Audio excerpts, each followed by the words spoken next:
दोस्तों नमस्कार। हिंदी कुंज में आप सभी लोगों का स्वागत है। आज हम लोग बात करने चल रहे हैं लोकोक्ति के बारे में और ये आपके परीक्षाओं में आते हैं। यह लोकोक्ति एक तरह की कहावत होती है जो कि जन सामान्य में प्रयोग की जाती है और इसका अर्थ होता है लोक में प्रचलित उक्ति।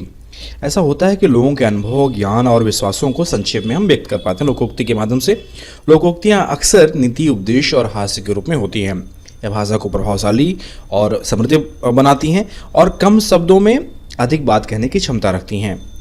लोकोक्ति का उपयोग करके हम अपनी बात को अधिक प्रभावशाली और यादगार बनाते हैं। ये आपकी परीक्षाओं में, बोर्ड के एग्जाम्स में बहुत बार आते हैं। तो यहाँ पे कुछ सामान्य और ज़्यादा प्रचलित और लोकप्रिय लोकोक्तियों का परिचय दिया जा रहा है, उनका अर्थ दिया जा रहा है, उनका वाक्य में प्रयोग करके उनका वाक्य में प्रयोग किया जा रहा है। तो यदि आपके परीक्षा में आता है तो आप इन्हें बहुत आसानी से हल कर सकते हैं। तो शुरुआत करते हैं। यदि आप हिंदी कुंज चैनल में पहली बार आ रहे हैं तो यूट्यूब पर हिंदी कुंज चैनल को सब्सक्राइब कर लें ताकि आपको हिंदी भाषा साहित्य की उपयोगी जानकारी प्राप्त होती रहे। तो शुरुआत करते हैं कि पहला है अकेला चना भाड़ नहीं फोड़ता। इसका अर्थ होता है अकेला आदमी कठिन काम नहीं कर सकता। महंगाई के खिलाफ वाक्य प्रयोग करेंगे तो महंगाई के खिलाफ हमें एक होकर आगे बढ़ना होगा क्योंकि अकेला चना भाड़ नहीं फोड़ सकता। इसके बाद है अधजल गगरी छलकत जाए। यह लोकोक्ति है। इसका अर्थ होता है ओछा व्यक्ति अधिक दिखावा करता है। प्रांजल को वाक्य में प्रयोग करेंगे तो प्रांजल को किसी विषय का पूरा ज्ञान नहीं पर वह स्वयं को बहुत ज्ञानी समझता है। इसे कहते हैं अधजल गगरी छलकत जाए। आम के आम गुठलियों के दाम। इसका अर्थ होता है दोहरा लाभ। चैतन्य को अपनी मेहनत से विद्यालय में सर्वश्रेष्ठ छात्र तो चुना ही गया, साथ ही छात्रवृत्ति भी मिल गई। इसे कहते हैं आम के आम गुठलियों के दाम। इसके बाद है अब पछताए होत क्या जब चिड़िया चुग गई खेत। जो इसका अर्थ होता है समय बीत जाने पर पछताना। पहले तो तुम मौज मस्ती करते थे, अब समय पर फॉर्म नहीं भरा, अब हाथ पैर मारने से क्या होगा। सच ही तो कहा गया है अब पछताए होत क्या जब चिड़िया चुग गई खेत। इसके बाद है कि उल्टा चोर कोतवाल को डांटे। प्रसिद्ध लोकोक्ति है। इसका अर्थ होता है कि अपना दोष दूसरों पर मढ़ना। इसका वाक्य में प्रयोग करेंगे तो रोहित बहुत चतुर है। एक तो मेरी किताब फाड़ दी और कहता है कि पहले से फटी थी। सच ही कहा गया है उल्टा चोर कोतवाल को डांटे। इसके बाद आगे कुआं पीछे खाई, दोनों ओर से मुसीबत या हानि। दोस्त की नकल करने की बात यदि अध्यापक को बताता हूँ तो दोस्त नाराज होता है।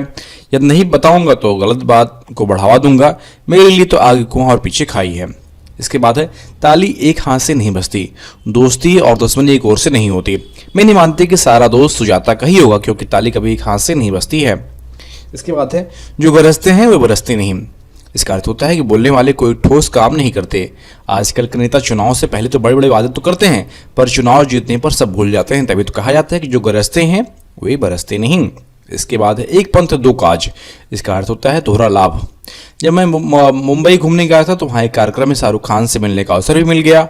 इसे कहते हैं एक पंथ दो काज। इसके बाद है नाच न जाने आंगन टेढ़ा। यह बहुत प्रसिद्ध लोकोक्ति है। इसका अर्थ होता है कि अपना दोष छिपाने के लिए दूसरों को दोष देना। अपना दोष छिपाने के लिए दूसरों को दोष देना। सवाल का हल। इसका वाक्य में प्रयोग करेंगे तो सवाल का हल नहीं निकाल पा रहे हो और कहते हो कि सवाल ही गलत है।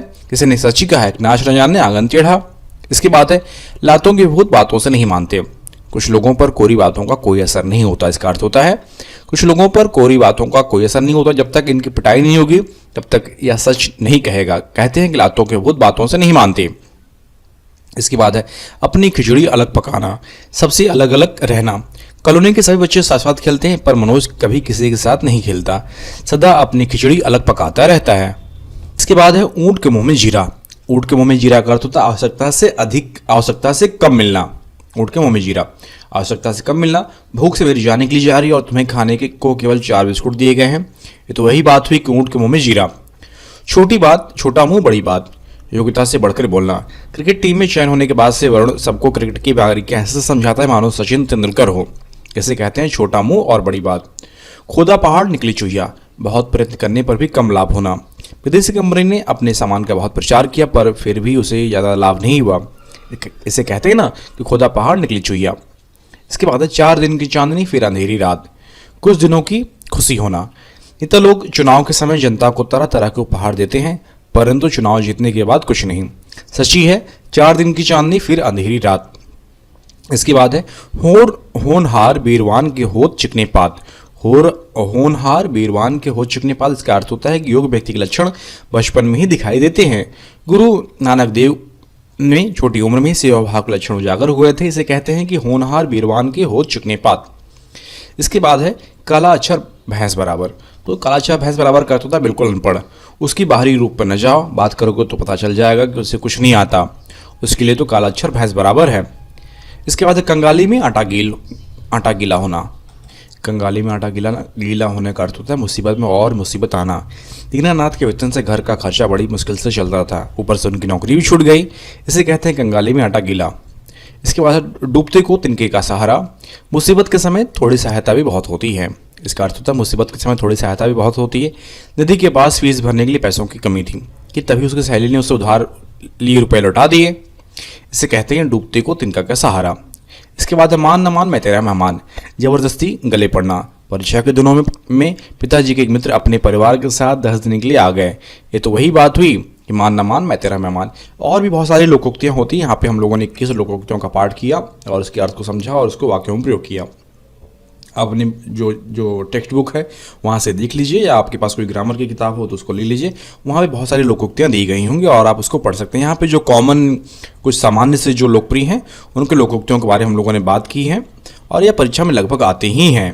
तो हम सब जान गए कि मुहावरे एक ऐसा वाक्यांश है जो कि सामान्य अर्थ न देकर लक्षण कर देता है, और जबकि लोकोक्ति लोक जीवन की अभिव्यक्ति है, जैसे कि मान तेरा मेहमान। ये बहुत तरह के ऐसे बात होते हैं, कंगाले में आटा गीला होना।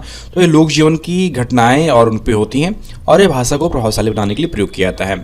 तो इन लोकोक्तियों के वीडियो यदि आप देखते हैं या इसको समझते हैं तो आप अपनी परीक्षा में, यदि परीक्षा में ये सब सारी लोकोक्तियाँ आती हैं तो आप इनके हल बहुत ही आसानी से लिख पाएंगे। आशा करता हूँ वीडियो आप सभी के लिए उपयोगी सिद्ध होगा। वीडियो देखने के लिए आप सभी का बहुत बहुत धन्यवाद। यदि आपको लोकोक्तियाँ लिखित रूप में चाहिए तो नीचे डिस्क्रिप्शन बॉक्स में hindiqueen.com का लिंक दिया गया है, जहाँ पर जाकर आप या वीडियो जो PDF फॉर्मेट में इसको डाउनलोड कर सकते हैं और देख सकते हैं। वीडियो देखने के लिए आप सभी का बहुत बहुत धन्यवाद।